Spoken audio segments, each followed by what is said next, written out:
BBC Sounds. Music, radio, podcasts.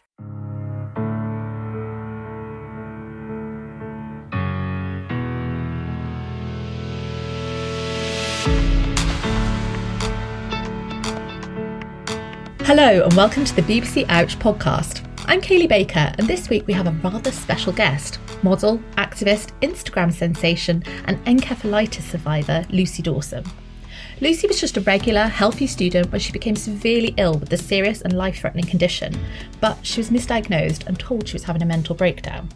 She was then wrongly sectioned to a psychiatric ward for 3 months, where an accident led to her becoming permanently disabled at 21.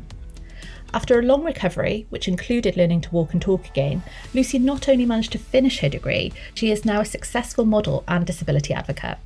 Lucy, thank you so much for joining me today.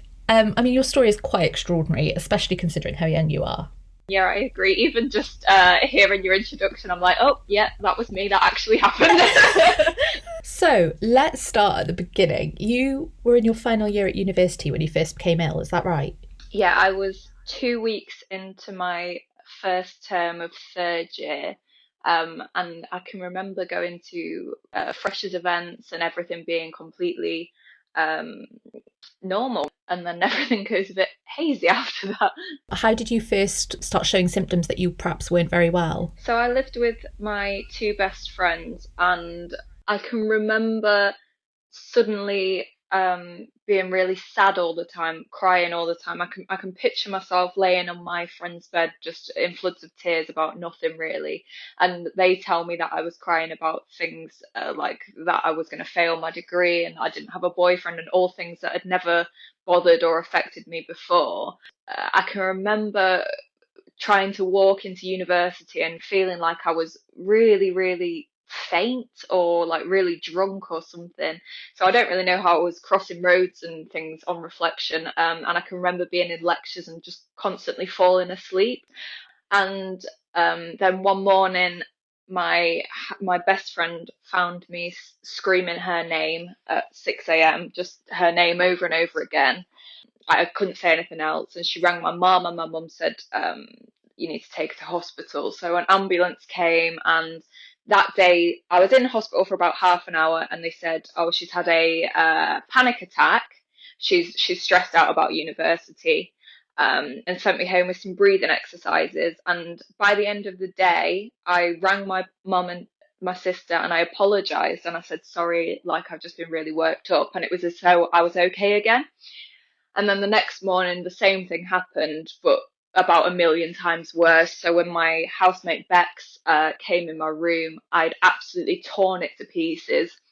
And I was sat in the middle of the floor with all my belongings around me, just rocking backwards and forwards. And she said my eyes were absolutely wild. And again, she rang my mum, and this time my mum and dad were so worried that they drove from Lincolnshire to Leicester that morning. And when they got there, they were really horrified by what they saw. Straight away, they asked my two housemates, has she taken anything? Or is there a possibility that she's been spiked? Like, they sat my housemates down, and my housemates were both like, absolutely not, no chance. And so they put me in the car, and I was absolutely manic, like manically giggling 1 second and then just repeating words that made no sense. And whilst the car was going down the motorway, I tried to get out of the car, tried to escape. So my mum and dad were obviously frantically trying to get me in somewhere. They managed to get me into a hospital. Again, in the waiting room, my mum had to actually sit on top of me to restrain me because I was really wild. I think I'd like ripped curtains down from the hospital. So when the doctors saw me, they said, there's something seriously wrong with her. And my mum and dad were like, really? You don't say? And basically they sectioned me straight away under the Mental Health Act and basically said she's had a mental breakdown. Obviously, I hadn't had a mental breakdown. And the story that was painted, it was like clutching at straws. But because I couldn't speak for myself, they ran with that because, you know, my mum and dad aren't doctors, and they were told, go find out why she's had a mental breakdown. And this was the only sort of storyline they could go with, if that makes sense. Do you remember all of this, or is this just what like everyone's told you afterwards? The lead up to me being ill, I have these awful flashbacks of being in my bed, and every time I closed my eyes, every time I fell asleep, I thought I was being chased in a forest. Like I have this really vivid memory of like running, being chased from something, and kept falling over, like tripping and falling over. And I would wake up and I would reach out to grab my phone. And as the second I touched my phone or the second I touched my laptop, they would vanish, they would disappear. These are like these really strange hallucinations that I was having because part of the disease I had, you have hallucinations. The summer before this, I was having migraines every single day, but not just migraines, like migraines that nearly paralyzed one side of my body and they would make me sick. But I thought, oh, it's because you're not drinking enough water. I used to get like menstrual migraines. I thought, oh, it's to do with the time of the month, or oh, it's because the weather's so hot, you haven't slept enough. Like I kept putting it off as being something else. But obviously, on reflection, that probably had something to do with it. The time in hospital itself, which I'll get onto, I have memories and flashbacks of different moments in hospital, but because of the nature of the disease, I will never know which of those actually happened and which of them were hallucinations. So, for example, the very first, well, I believe it was the first night, I think that one of the other girls in the ward hit me because I got in her bed by mistake. There's medical records that I had bruises on me the next day, but I still couldn't tell you for certain if that happened or if I imagined it. That just must be so terrifying for you, and knowing that you'll never actually know which of it was real and which wasn't. It does sound like someone's nightmare. Yeah, it was really. And then because I was in the hospital for 3 months, so there's definitely weeks at a time where I have absolutely no clue what was happening. Like I could not tell you a second of it, but I do have these memories of consciousness here and there where I remember bits and pieces. And this whole time you were in a psychiatric ward, is that right? Yeah, I was in the women's ward. So there was probably about 20 other girls in there. I was the youngest. And I don't mean this to sound in any way nasty because, you know, it's none of their fault.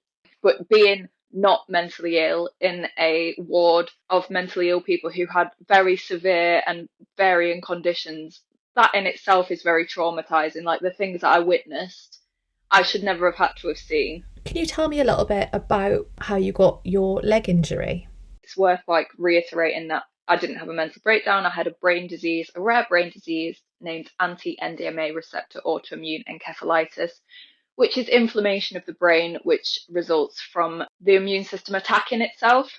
It's called friendly fire. So the brain thinks that it's attacking bad cells, but really it's just attacking itself. And this stops all your autoimmune processes. So blinking, breathing, swallowing, everything slowly turns off and goes. But first, it really changes your behavior completely. It sort of makes you a completely different person. The first month or so that I was in there, like I said, I was completely wild. I was really aggressive. To the nurses and to my family, like swearing at them all the time and completely a different person to anyone who I'd ever been. But as well as being aggressive, it made me very childlike, like a toddler in an adult's body. That sort of peaked as an absolute high of bizarre behaviour and then just suddenly dropped off and sort of presented as my body shutting down.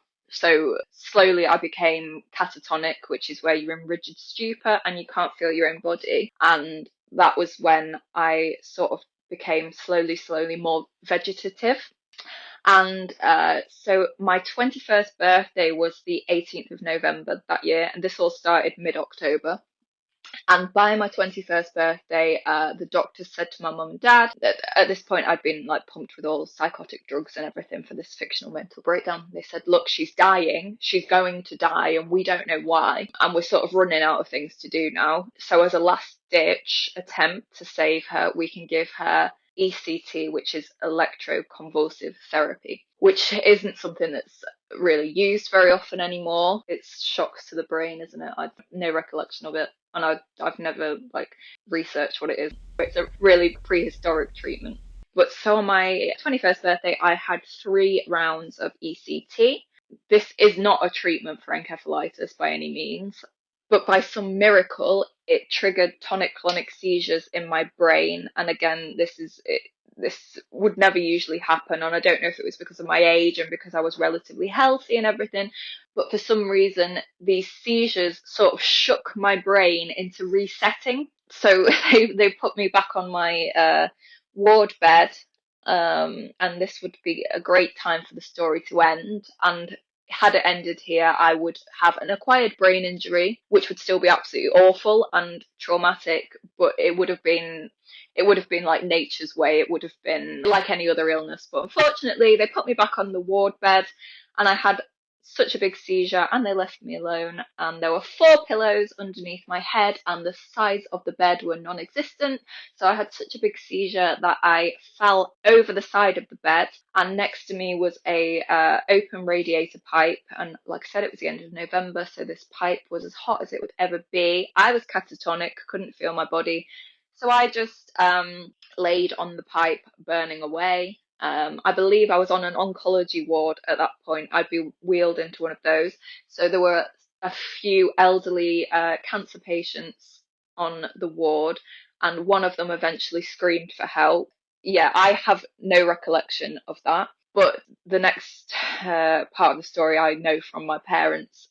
My dad came to visit me when I was just slowly starting coming round from the ECT, and he said as soon as I sort of gained a little bit of consciousness, I was absolutely screaming in pain, crying out in pain, but nobody really said why. And at that point, my behaviour had been so erratic and strange that it just sort of fit in that it was, just another thing that I was doing. They told my mum that I'd had a little fall, but nothing really more was said.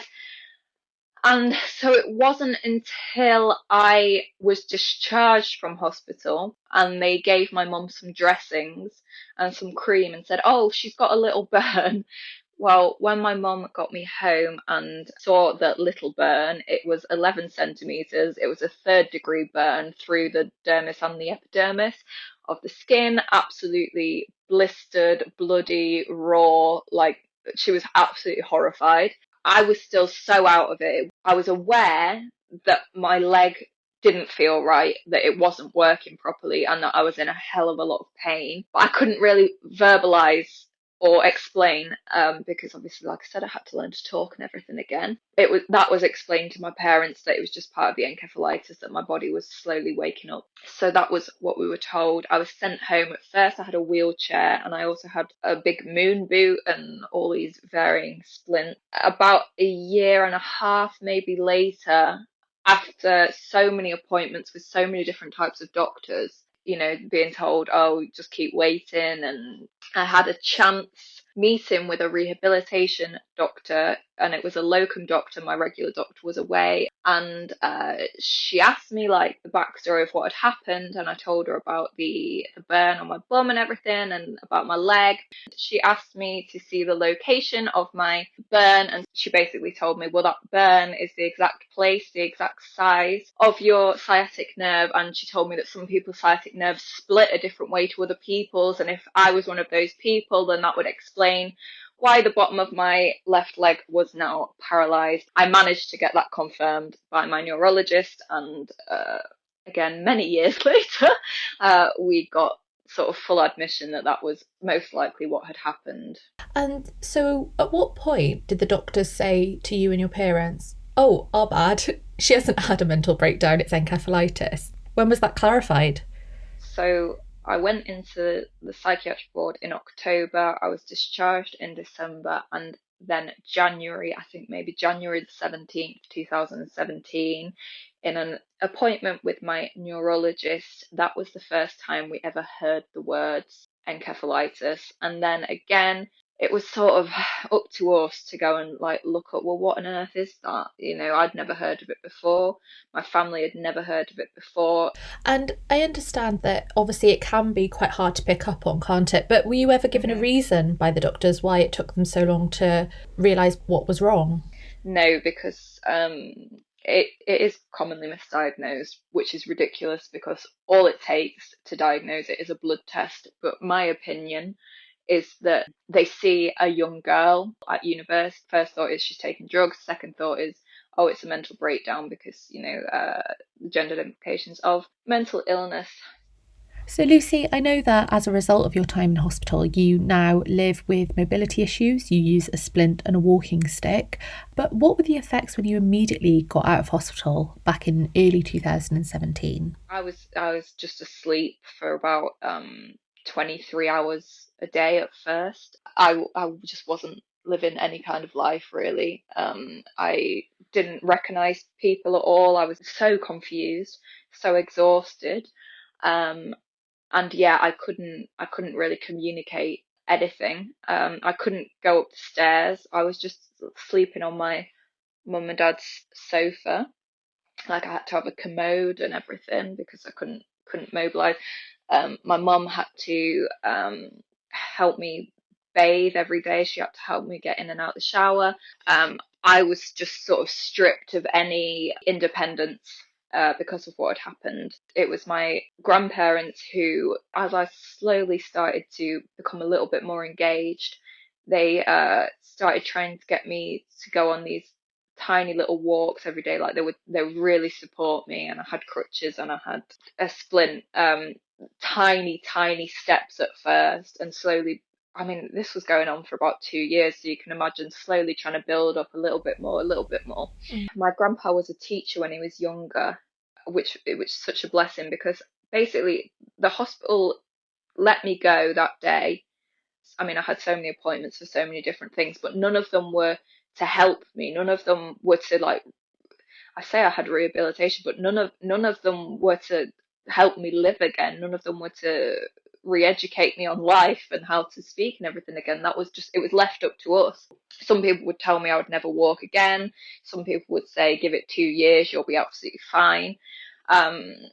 It was so heavy on my mental and my heart and everything, like just constantly being given a little inkling of hope and then having it pulled away. I mean, it made me such an angry person. I was so nasty to my mom because I was so frustrated. Like it really made me just so depressed. We got in touch with the Lincolnshire Partnership NHS Foundation Trust, who told us, "We are truly sorry for any care that fell below our expected standards and the impact this has had on Lucy and her family. We are committed to delivering high quality, safe patient care and have a robust internal investigation process in place to learn lessons for the future." 2 years later, I went back to university and I finished my degree. I got through it all. Still don't know how I did it, but I did. I was getting a 2-1 before I had a brain disease.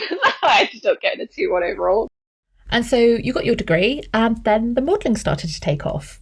Before I was poorly, I was so obsessed with like makeup and being glamorous and everything, but I was so insecure because, people at school weren't very nice, etc. So I would always have this full face and this full look of being glamorous. So when I came round, I can remember being laid in my bed at home a few months later and looking up at my desk and seeing this box of makeup, and again it broke my heart because as I'd lost all my abilities to do everything, that included like motor skills, so like blending eyeshadow and things, I would have had no idea where to start with putting on makeup, which was so sad because it was something that I always loved. And I was looking at myself in the mirror and I was disgusted. Weight isn't the be all and end all, and I know that now, but when I was in hospital I was being fed through a nose tube, so I'd lost absolutely loads of weight because I wouldn't eat anything at all. And then when I came out, I was on so much medicine and not able to move at all, so I absolutely piled on so much weight. I was just looking at someone that I just didn't recognize. I was really just hated myself again, and obviously I couldn't do my makeup, couldn't do my hair, so I was just, again, it's those little things that sort of make you feel like yourself, make you feel good. I just couldn't do. At first I'm sure my makeup looked an absolute state, but I just kept probably watching YouTube videos and trying things out. And I mean, I'm by no means Charlotte Tilbury now, but I try my best. So the modelling, my agent agency is called Zebedee. They only represent disabled models, actors, and talent, and I've been with them about a year and a half. It started off because I had a few thousand followers on Instagram, and I was just sort of I'd found the disabled community online, and that was a huge part of my journey, meeting other disabled people my age, hearing other disabled people's stories, and sort of relating to them, and having sort of solidarity with them and everything. And yeah, Zebedee just sort of opened my eyes again to the lack of representation of disabled people in the media and fashion. And it really resonated with me because I can remember the first time that I had my phone, and would open Instagram, and you are just every day just flooded with images of society's version of the perfect person. It's very rare at the time. I mean, I had not diversified my feed at all. Like, I don't think I was following many disabled people at all before I was poorly. So to find all these amazing people who so beautiful and so deserve a platform and so deserve representation. And again, I've met so many amazing people through that. So it has been very cool. And obviously you do a lot of kind of like lingerie modelling and stuff like that. Was that something that you were always interested in? As I said, I was really struggling with my body until about probably this time last year. And I think one day we had a brief through Zebedee that was sort of about reflections, and you could sort of interpret it however you wanted. And I sort of took the time to reflect on everything that my body had done for me, beyond looking a certain way, beyond weighing a certain amount. Every cell in my body had fought to keep me alive. And I was like, why am I waking up every morning and being so nasty to myself, to my own body, which has saved my life? So, and just sort of appreciating myself more. And I've started looking after myself a lot better once I had this realization. And for this brief, I decided to, I mean, it wasn't like any risque lingerie. It was like quite covered up. And the messages that I got back from it about, I love to see like you looking so confident with your disability and everything. And it sort of made me quite empowered. And then brands, obviously, since then have wanted to work with me and everything. And now I don't feel any shame about posting in lingerie. I mean, disabled people do wear underwear, believe it or not.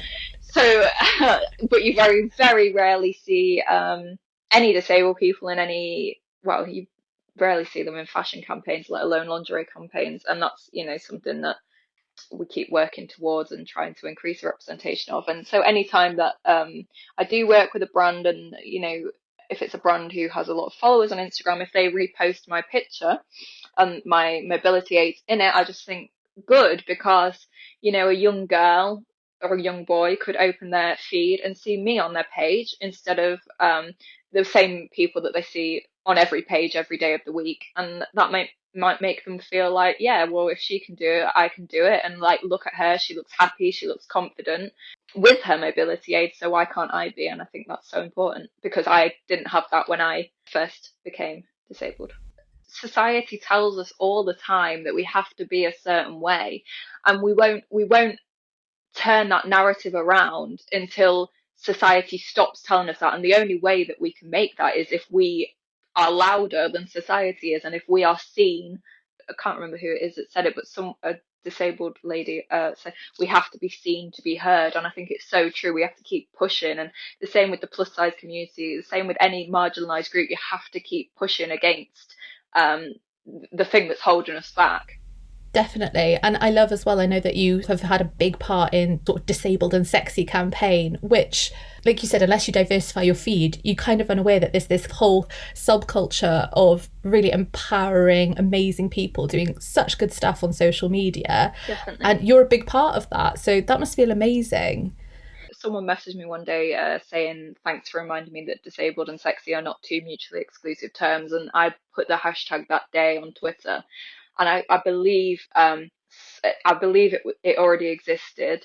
But I didn't know at the time that it already existed, but I'm pretty sure it already did. So I don't want to take credit for that one. But yeah, it's any time that sort of thing can come up, and disabled people can share their pictures of themselves and everyone can see it. I think it's cool, and if it makes one person feel more confident in their disability, which it does, because I know it does, because I get the messages and I see the tweets. I think it's awesome. 100%.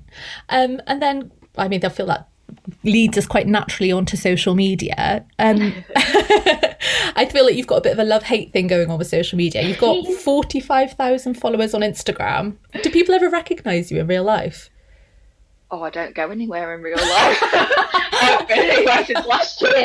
That's true, actually, isn't it? True for all of us. That is actually a good point. How do you find it? How do you deal with that level of interaction with your posts and everything? Like I say, any time that I can make a little wave by being reposted on someone's page, or get a nice message from men and women about, feeling good because I've seen my post, I absolutely love that. Of course, whenever you're on social media, you open yourself up to negative comments. Instagram's pretty calm. I think I have 180,000 followers on TikTok, and that's where the real nasties live.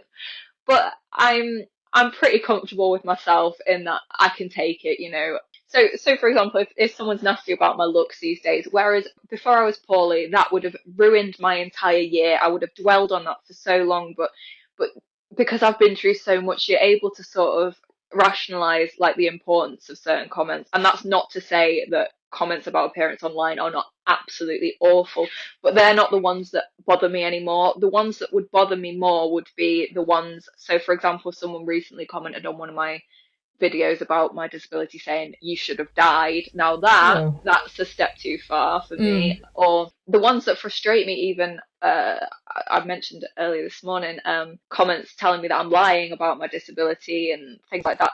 I just think it's just ridiculous. I don't know why people are so keen to sort of out people for faking disabilities. I'm definitely not faking my disability, and I think it's really rude, because obviously I've been through a hell of a lot to become disabled, and I don't need some random person on the internet telling me that it's fake, because those years of absolute struggle were not fake. Do you have any advice for any aspiring disabled models out there who might be listening? Yeah, I mean, there's no reason that you cannot be a model just because you're disabled. I mean, that's even more reason that you should be a model, because we need more representation. We need to be seen more. So my advice is, if you want to be in the community, just go for it, because you really have nothing to lose. Well, on that note, Lucy, I think that you're going to have really struck a chord with so many people. So thank you so much for joining us today and for sharing your story. Don't forget to subscribe to the Ouch podcast on BBC Sounds, where you'll find hundreds more disability conversations. And you can get in touch with us by emailing ouch@bbc.co.uk or find us on Twitter and Facebook @BBC Ouch.